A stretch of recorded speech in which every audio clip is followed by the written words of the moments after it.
काबा, यही गाना था जिसका पार्ट 2 नेहा सिंह राठौड़ ने जारी किया। तो यूपी में काबा तो नहीं पता चला, लेकिन उनकी जिंदगी में बहुत कुछ हुएगा बाबा। हाँ, मतलब देखिए ना, नेहा सिंह राठौड़ के घर पुलिस पहुंची, उन्हें नोटिस दिया गया और कहा गया कि आप जवाब दीजिए। 7 सवाल भेजे गए। इन सवालों के बाद नेहा सिंह राठौड़ की एक तस्वीर आई जिसमें उन्होंने लिखा कि डॉक्टरों ने कहा है कि तनाव नहीं लेना है। लखनऊ में एक शो हुआ जहां पर उन पर यह आरोप लगे कि सवालों से नाराज होकर वो शायद चली गई। उसके बाद उनके पति जो हैं हिमांशु, उनको लेकर खबर आई कि जिस आईएएस कोचिंग में वो पढ़ाते थे वहां पर उन्हें नोटिस थमा दिया गया कि आप नौकरी से इस्तीफा दे दीजिए। और अब खबर आई है कि वो इस्तीफा जो है वो दे दिया गया है। हिमांशु सिंह, उनके जो पति हैं, उनकी तरफ से इस पूरे मामले को लेकर अपनी राय भी रखी गई। हालांकि इस बीच में सोशल मीडिया पर बड़े सारे सवाल उठ रहे थे कि क्या विकास दिव्यकीर्ति जी, जिनकी कोचिंग है दृष्टि आईएएस, उनको पत्नी के विवाद की वजह से पति से इस्तीफा मांगना चाहिए था। बहुत सारे लोगों ने कहा कि यह दबाव हो सकता है। विकास दिव्यकीर्ति जो अपने वीडियोस को लेकर बहुत वायरल होते हैं और दृष्टि कोचिंग जो है आईएएस को लेकर वो काफी चर्चा में रहती है, उसको लेकर सोशल मीडिया पर एक माहौल बना हुआ है। और विकास दिव्यकीर्ति और अपने इस्तीफे को लेकर अब नेहा के पति हिमांशु ने सोशल मीडिया के जरिए अपनी बात को रखा है। और हिमांशु सिंह जो कि नेहा सिंह राठौड़ के पति हैं, उनकी तरफ से कहा गया कि यह बात बिल्कुल दृष्टि आईएएस कोचिंग की तरफ से उनसे 2 दिन पहले इस्तीफा मांगा गया था और तथ्यात्मक रूप से बात पूरी तरह सही है, जिसके बाद उन्होंने अपना इस्तीफा जो है वो दे दिया। हालांकि वो ये कह रहे हैं कि इस बात का नेहा वाले विवाद से शायद ही कोई मतलब वो टेक्निकली डिनाई कर रहे हैं, लेकिन टाइमिंग को लेकर बहुत सारे लोग सोशल मीडिया पर सवाल उठा रहे हैं और ये कह रहे हैं कि भाई इतने मासूम इत्तेफाक जो हैं वो पॉलिटिक्स में नहीं होते हैं। हालांकि हिमांशु ने कहा है कि इस बात को आधार बनाकर विकास दिव्यकीर्ति और उनकी टीम को निशाना मत बनाएगा।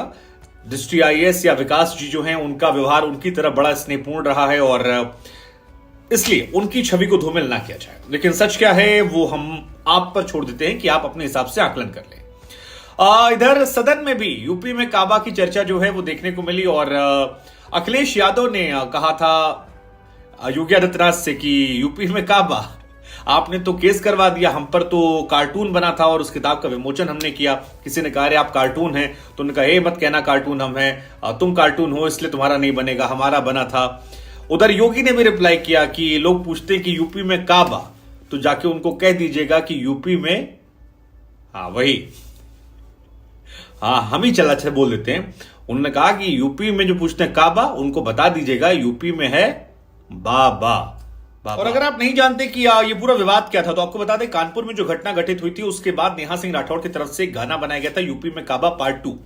सोशल मीडिया पर यह आया और उसके बाद कानपुर पुलिस की तरफ से नोटिस जो है वो भेज दिया गया था। हालांकि इसमें योगी आदित्यनाथ पर उतने निशाने नहीं थे जितना वहां की डीएम पे थे, मतलब डीएम रंगबाज बा, फलनवा बा, ई बा, उ बा, तो डीएम को काफी टारगेट किया गया था। और उसके बाद ये नोटिस जो है उनके घर पहुंचा। 3 दिन पहले कहा गया कि 3 दिन का समय दिया गया कि आप इस नोटिस का जवाब दे दें। बाद में पुलिस प्रशासन की तरफ से कहा गया ठीक है समय ले लीजिए, जिसमें से मुख्य सवाल जो थे कि क्या गाना आपने लिखा है, नहीं लिखा है तो किसने लिखा है, आपने क्या गाया है, नहीं गाया तो किसने गाया है, क्या आप अगर इसे गाई हैं तो क्या इसके भाव को समझ रही हैं, इसके जो परिणाम होंगे क्या उससे आप वाकिफ हैं, किसी और ने गाया तो क्या आपने वेरीफाई किया। ऐसे बहुतेरे सवाल थे जिनको मिलाकर ये यूपी में काबा था। लेकिन हमारा सवाल आपसे है कि आपको क्या लगता है कि विकास दिव्यकीर्ति जिनके वीडियोस बड़े वायरल होते हैं, उनकी वजह उन्होंने इस घटना की वजह से इनके पति को निकाला? क्या पत्नी और पति अगर अलग अलग प्रोफेशन में है तो पत्नी या पति के कार्यों की सजा उसके दूसरे पार्टनर को मिलनी चाहिए?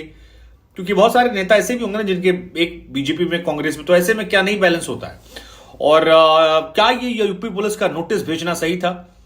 कुछ लोग ये भी कह रहे हैं, क्या ये भी सवाल पूछ रहे हैं क्या कविता की आड़ में पॉलिटिकल एंगल निकालना सही होता है जिस तरह से टारगेट करती हैं? हम आपसे पूछ सकते हैं इस सवाल को लेकर आपके मन में क्या बा?